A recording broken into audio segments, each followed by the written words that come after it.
Le retour au calme semble se confirmer à Ferguson aux États-Unis. Quelques centaines de personnes ont défilé hier soir pour réclamer que justice soit faite après la mort de Michael Brown, le jeune noir abattu par un policier blanc. Leur manifestation s'est déroulée sans incident, comme celle de la veille, alors que les 11 nuits précédentes avaient été marquées par des émeutes.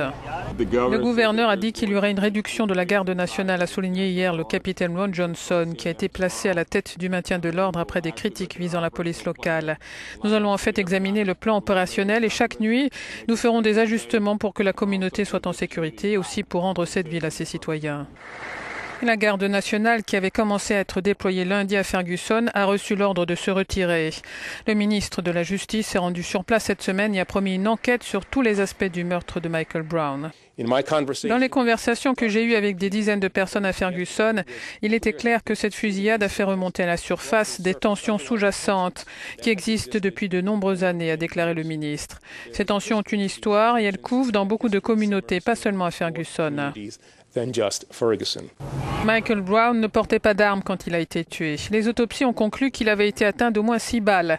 Des rassemblements en mémoire du jeune homme sont prévus d'ici ses funérailles publiques lundi.